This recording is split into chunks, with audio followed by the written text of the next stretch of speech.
Soma kwenye kitabu cha Kutoka sura ya 6 mstari wa 9.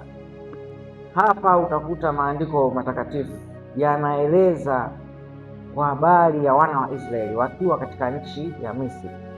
Watu hawa walikuwa katika hali ya utumwa, walikuwa bado hawajatoka katika ardhi ya Misri. Kwa hiyo walikuwa ugenini, walikuwa katika nchi ya utumwa, na walikuwa kwenye mateso, walikuwa kwenye mahangaiko mengi. Sasa katika kitabu cha Kutoka sura ya 6 mstari wa 9, maandiko yanasema, Musa akawaambia wana wa Israeli maneno haya. Musa akawaambia wana wa Israeli maneno haya. Mungu anamkutana na Musa, anampa maelekezo ya kuongea na wana wa Israeli ambao wako utumwani, wako katika nchi ya ugeni, wako katika mateso, wako katika hali ya ugumu wa maisha. Tunafahamu kwamba hapo mwanzo, baada ya wana Israeli kuzaliana na kuwa wengi, Farao na kamati yake ya utendaji na viongozi wake wakakaa kikao ili waweze kuona namna ya kufanya, maana waliona hawa watu wameongezeka, wamekuwa wengi, lakini pia ni watu ambao ni mashujaa, ni watu ambao ni majasiri, ni watu ambao wanaweza kufanya vitu vikubwa, watu ambao wanaweza kufanya vitu ambavyo sio vya kawaida. Kwa Farao akaongea na jeshi lake, akaongea na wakuu wake, kwamba jamani, hawa watu watakuja kututawala tusipokuwa makini, tufanyeje basi? Wakasema, na tuwatendee kwa akili. Haleluya! Wakasema, tufanyeje? Tuwatendee kwa akili, ili wasije wakaongezeka wakatutawala, wasije wakatupindua. Kwa hiyo akili ambayo waliitumia Farao na jeshi lake lote na viongozi wake na utawala wake, ilikuwa ni akili ya kuweza kuwadumaza. Sasa hapa Musa anasema, Musa ameenda kuongea na wana wa Israeli, amepewa neno na Mungu, amefika kwa wana wa Israeli, amejitambulisha kwamba Mungu wa Isaka, Ibrahim na Yakobo amenituma kwenu. Amesema ya kwamba amefahamu dhiki mnazozipitia, tena ameyaona maumivu yenu, dhiki mlizo nazo, na ya kwamba amekusudia kuwaokoa na kuwapeleka katika nchi ya ahadi, nchi ambayo hakutakuwa na mateso tena, nchi ambapo hakutakuwa na huzuni, hakutakuwa na magumu tena kama mlionayo. Kwa Musa akawaambia jinsi ambavyo Mungu aliwaahidi tangu kipindi cha Ibrahim, ya kwamba kuna siku wataenda katika nchi ya utumwa, lakini Mungu atakumbuka na kuwaokoa.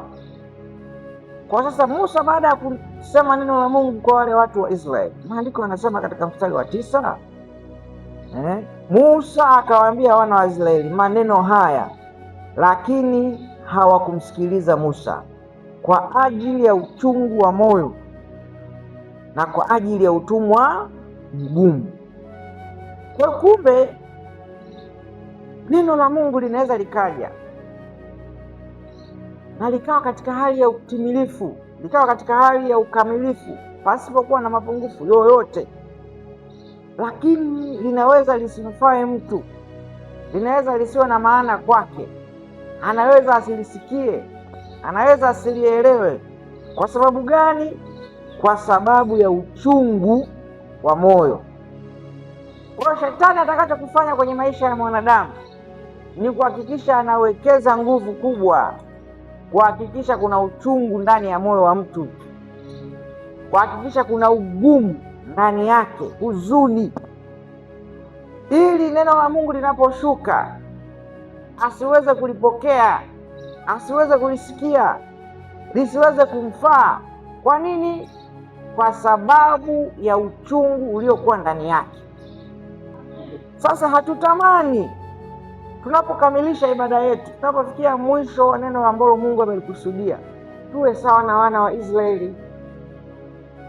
Kwa sababu gani? Wana wa Israeli walisikia, waliketi, walifungua masikio yao ya mwili, wakamsikiliza Musa. Lakini maandiko yanasema yale maneno ambayo Musa aliyasema yaani yalikuwa kama yanaingilia huku yanatokea huku. Sababu kubwa ni nini? Uchungu wa moyo.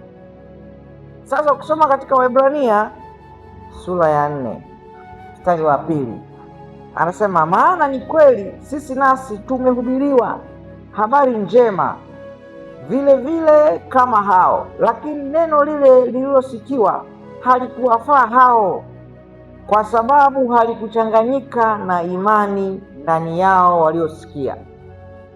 Kwa hawa nao pia tunaona ni mfano wa wale watu. Kusikia walisikia, kuona waliona, lakini kwa nini neno lile halikuwafaa? Kwa nini neno lile halikuweza kuleta matokeo, halikuweza kuleta badiliko? Kwa kuna raha ambayo Mungu anataka tuingie.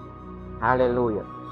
Lakini ili uingie kwenye hiyo raha, ili usio miongoni mwa watu watakaokosa raha ya kusikia maneno ya Mungu, raha ya kupokea neno la Mungu, ili usio miongoni mwa watu watakaokosa, lazima moyo wako usiwe na uchungu ndani yako. Lazima ndani yako uondoe ugumu wa maisha, uondoe huzuni, uondoe uchungu, ili utengeneze imani.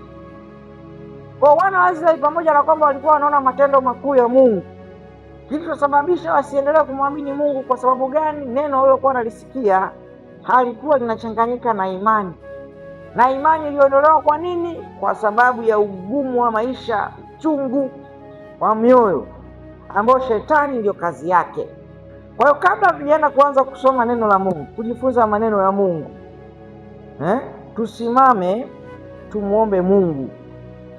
Mungu aondoe ile hali ya uchungu wa moyo ulioko ndani yetu, ili neno la Mungu linapokuja liweze kutufaa.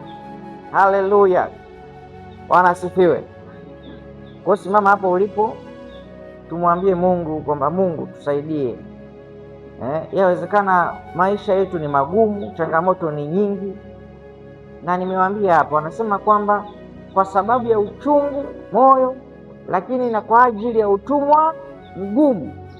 Sasa unapokuwa katika hali ya utumwa mgumu, maana yake maisha yanakuwa na changamoto nyingi, kiasi kwamba kile unachokihitaji wewe ni kupata pumziko tu. Kwa neno la Mungu linapokuja, hauwezi kulisikia kwa sababu kilichokuzingira hasa ni mahitaji, ni ugumu wa maisha, ni changamoto, ni huzuni. Kwa hiyo lazima tumwambie Mungu, tumekuja mbele zako tupate kukusikia wewe.